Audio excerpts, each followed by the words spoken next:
सहनाववतु सहनौ भुनक्तु सह वीर्यं करवावहै तेजस्विनावधीतमस्तु मा विद्विषावहै। ओम शांति शांति शांति। वैदिक जीवन पद्धति की इस कक्षा में आप सभी साधकों का, श्रोताओं का, दर्शकों का हृदय की गहराइयों से हार्दिक अभिनंदन है, प्रणाम है। उस परमात्मा ने हम सबके लिए वेद रूपी जो ज्ञान दिया है, इस वेद के ज्ञान से जो विविध प्रकार के व्यवहारों का, भिन्न भिन्न क्षेत्रों का जो ज्ञान हमको मिलता है, वह अत्यंत महनीय है, अनुकरणीय है। जो इस प्रकार से इस कल्याणी वेदवाणी का स्वाध्याय करके जीवन को सुंदर बनाता है, सफल बनाता है, वही इस संसार का, समाज और परिवार का उद्धार करने वाला होता है। मनुष्य ही सबसे श्रेष्ठ प्राणी संसार में सभी जीवों में है, और क्योंकि श्रेष्ठ जीवन है इसलिए श्रेष्ठ ज्ञान और फिर वैसा कर्म हो तो जीवन और जगत दोनों ही दिव्यता भव्यता को प्राप्त होते हैं। उसके लिए हमारा सात्विक आहार भी आवश्यक है, क्योंकि बिना सात्विक आहार के हमारा जो विचार है वो दूषित रहता है। यदि हम राजसिक तामसिक आहार का ग्रहण करते हैं और ऐसे खान पान से युक्त हो जाते हैं तो शुद्ध विचार नहीं आ पाते हैं, जिनसे हमारी बड़ी हानि होती है। इसलिए हमको सुनिश्चित करना चाहिए कि हमारा आहार वेदानुकूल हो। जो वेदों में उपदेश किया है हम सबके लिए विधि और निषेध के रूप में, उसको आत्मसात करें। ऋग्वेद के तृतीय मंडल के 39वें सूक्त का हम स्वाध्याय कर रहे थे, और 39वें सूक्त में छठा मंत्र बहुत ही सुंदर उपदेश कर रहा है हम सबके लिए कि हम सभी गो दुग्ध का सेवन करने वाले हों। गाय का दूध सबसे अच्छा दूध माना जाता है और है भी। दूध जो अमृत है, अन्य पशुओं का दूध और गाय के दूध में यदि तुलना करें तो किसी ने किसी से पूछा कि सबसे अच्छा दूध किसका होता है, तो उन्होंने कहा भैंस का दूध सबसे अच्छा होता है, बकरी का दूध सबसे अच्छा होता है।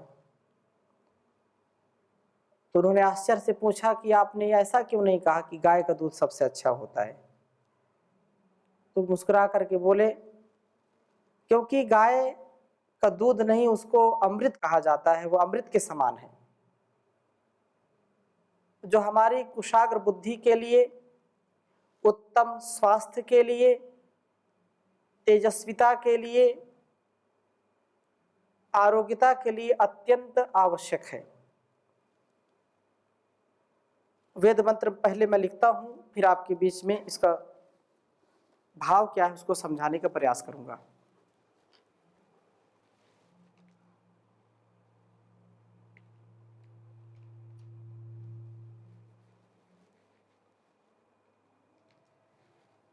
ओम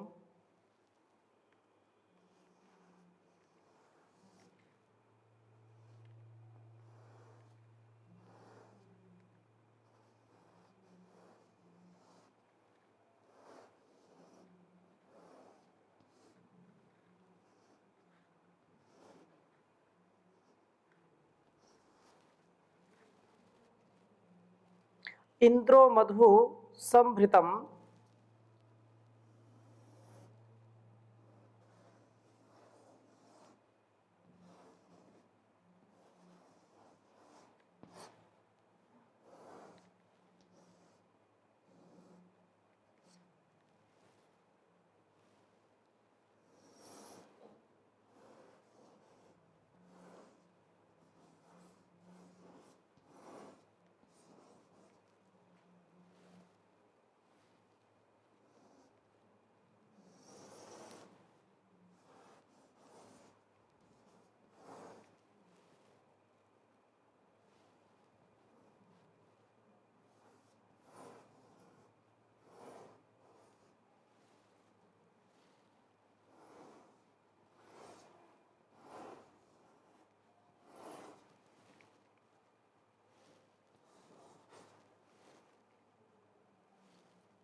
संभृतम उस्रियायाम पद वत विवेद।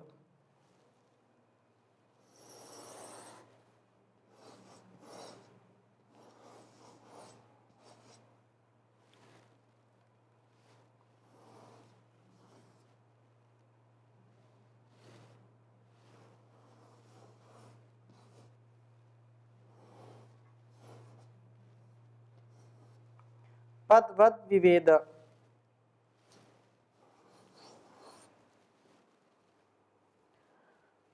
शफवन्न में गोहो।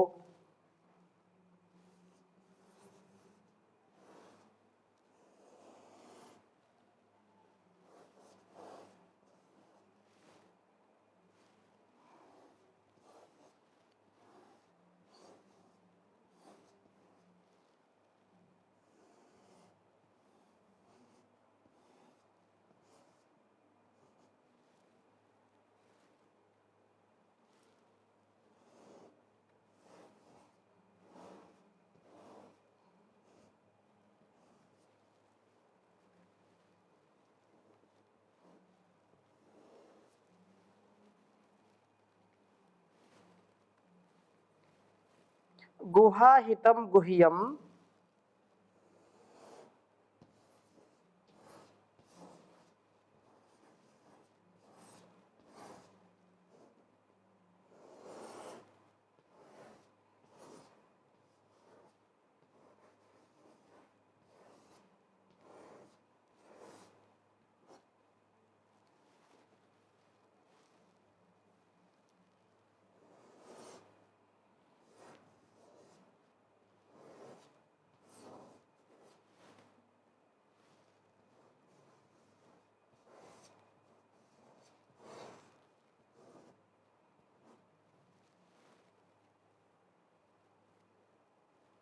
गूढ़महम अप्सु।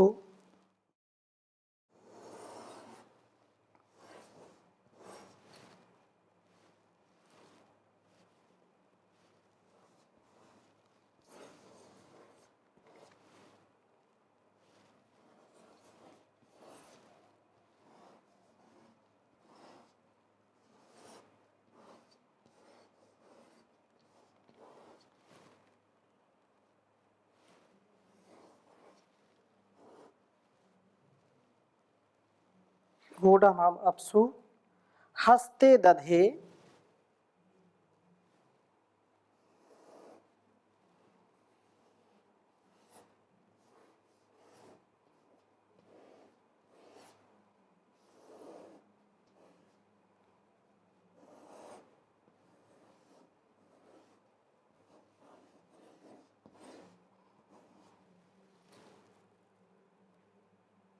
दक्षिणे दक्षिणावान।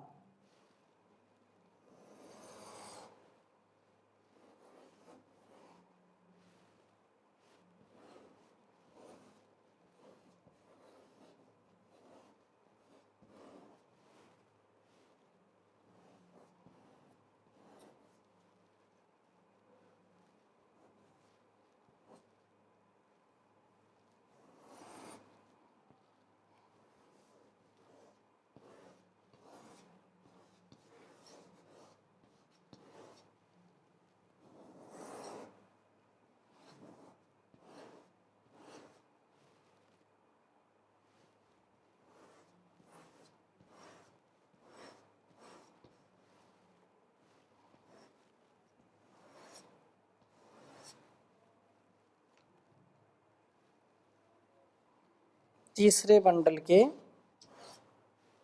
39वें सूक्त के छठे मंत्र का स्वाध्याय कर रहे हैं हम।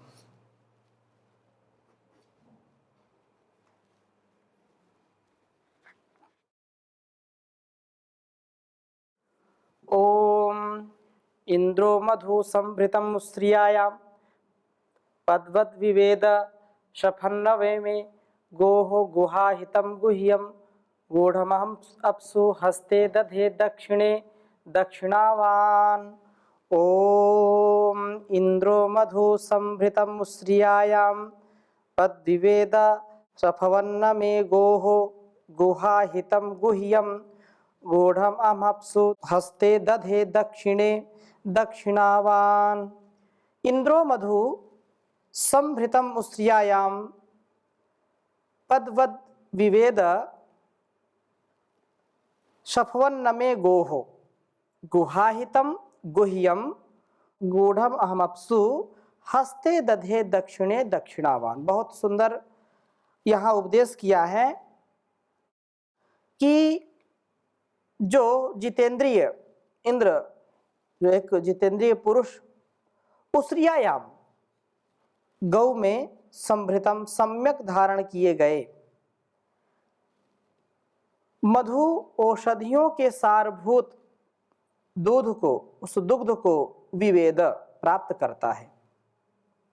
इस मधु तुल्य दुग्ध को प्राप्त करने के लिए गोह नमे, गौ के प्रभीभूत होने पर, प्राप्त होने पर कहा कि पदवत पांव वाले और शफवत खुरों वाले गोरूप धन को विवेद प्राप्त करता है।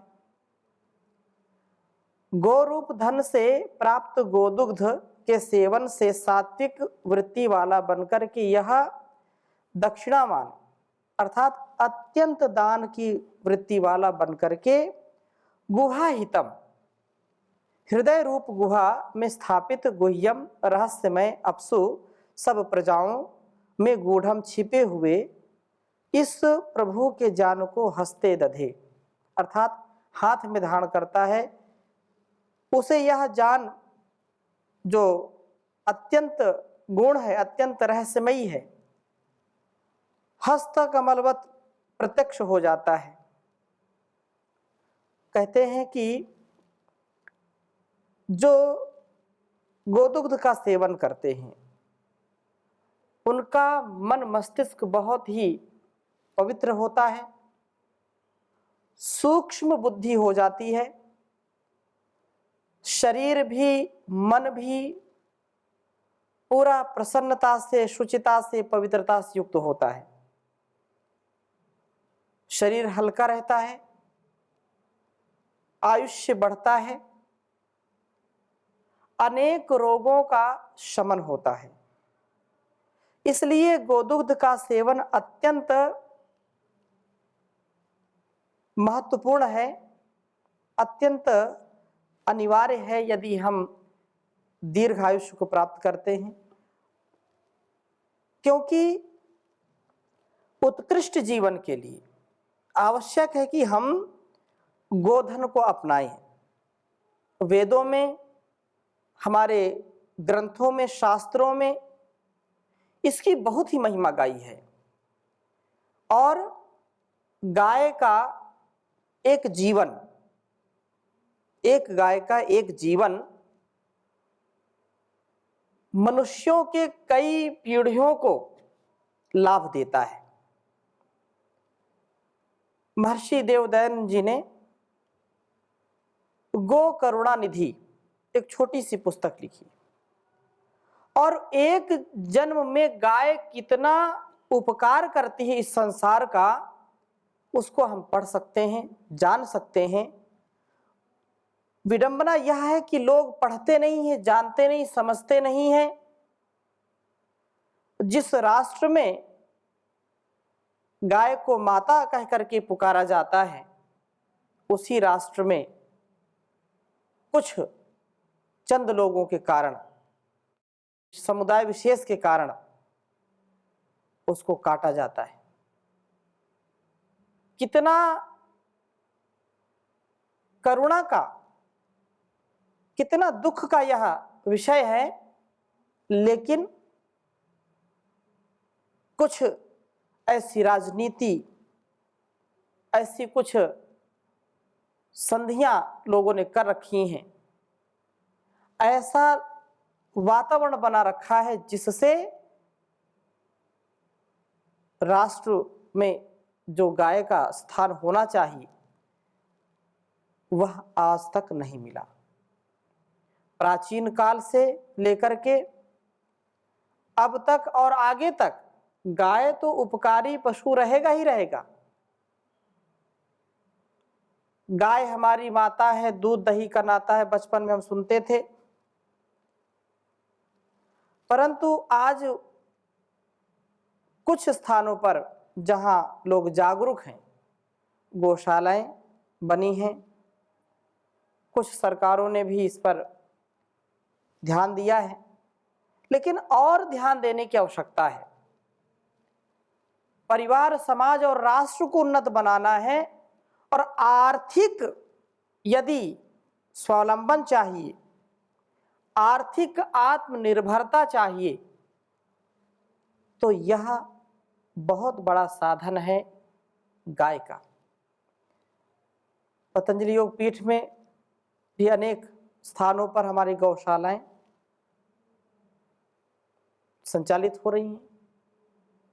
इतना उससे व्यापकता से हमको लाभ मिलता है, जो भी इसको करेगा उसको लाभ मिलेगा ही मिलेगा। अतः यह अत्यंत महनीय है कि हम इससे कितना लाभ ले सकते हैं। चाहे गोघृत की बात करें, आयुर्वेद घृतम कहा है, जो गाय के घी का, गाय के मक्खन का, नवनीत का, गाय के दूध का या दही का, छाछ का सेवन करता है, उसका रोग प्रतिरोधक तंत्र सबल होता है और अनेक रोगों को रोकता है शरीर में प्रवेश करने से। गाय के घृत से जो हम यज्ञ करते हैं अत्यंत विशेष होता है।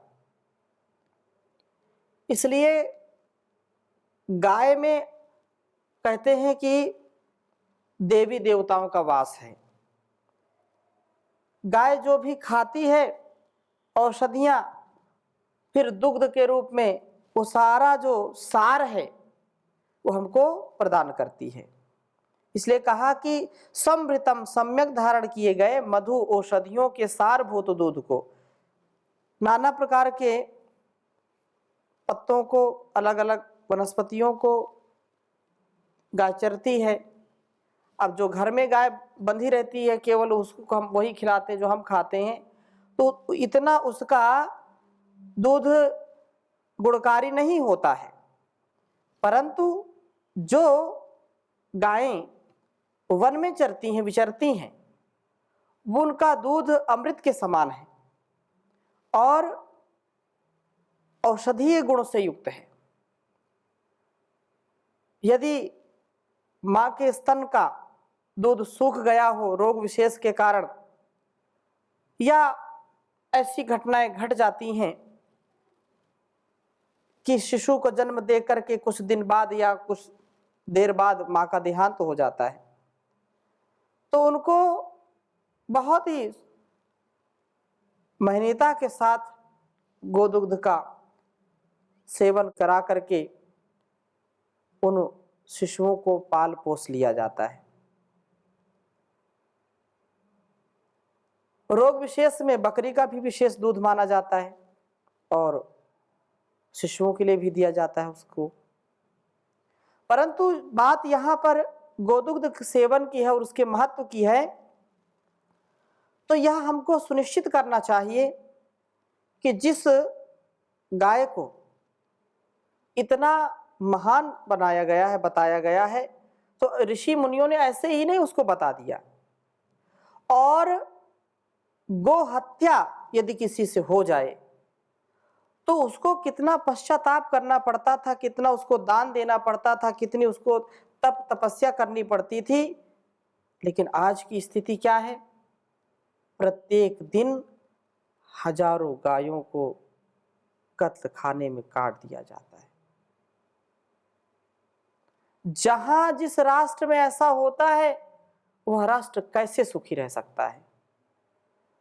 कैसे उसमें आपदाएं नहीं आ सकती हैं? जरूर आएंगी।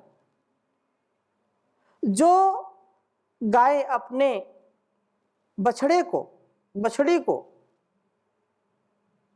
केवल पालन पोषण की दृष्टि से दूध देती हैं और बाकी सारा दूध जो होता है वह सब हमारे लिए होता है। कुछ अल्पज्ञ लोग, कुछ जो अज्ञानी हैं, वो कहते हैं कि नहीं, ये जो है दूध का सेवन नहीं करना चाहिए क्योंकि ये बड़ी हिंसा है। क्यों हिंसा है?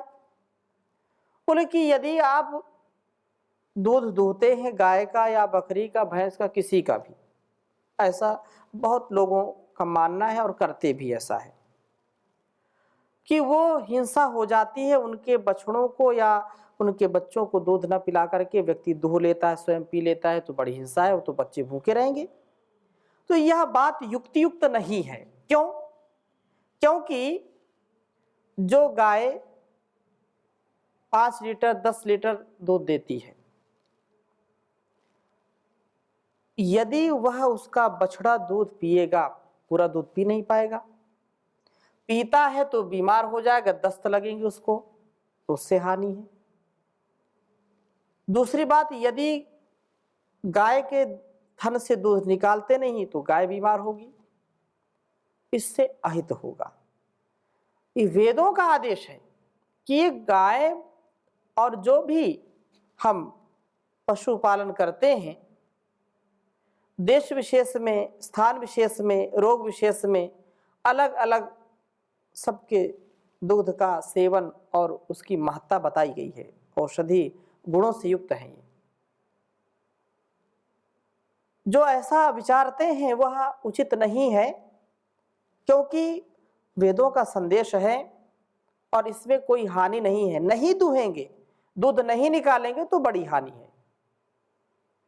इसलिए गोदुग्ध के प्रयोग का महत्व अत्यंत गुणकारी है और यह दुग्ध का सेवन हमको तेजस्विता से युक्त करता है, हमारी बुद्धि की शुद्धि करता है, सूक्ष्म बुद्धि करता है, तो हम सूक्ष्म विषयों को समझ पाते हैं। हृदय को भी सुरक्षित रखता है। जो गाय का दुग्ध सेवन करते हैं, घृत सेवन करते हैं, नवनीत मक्खन सेवन करते हैं, वो पूर्णतः स्वस्थ रहते हैं, उनको कोई समस्या नहीं होती। चाहे हम गोदुग्ध की बात करें या पंचगव्य की बात करें, गोमूत्र की बात करें, अनेक औषधीय गुण अनेक रोगों के लिए अत्यंत लाभकारी है गोमूत्र। इस प्रकार से बहुत ही सुंदर एक श्लोक किसी आयुर्वेद शास्त्र में आता है कि यदि भोजन हो और गाय के दुग्ध से निर्मित कोई पदार्थ ना हो भोजन में, तो भोजन नीरस है। कहने का आशय क्या है कि यदि भोजन कर रहे हैं तो या तो गो दुग्ध हो, गोघृत हो, दधी हो, मक्खन हो, छाछ हो, अवश्य होना चाहिए।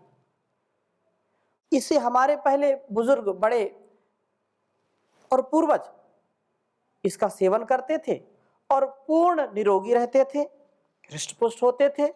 लेकिन उनको सुबह दोपहर शाम कुछ ना कुछ गाय के दुग्ध से बनी चीजें या दुग्ध का सेवन उनको मिलता होता था, रोज करते थे।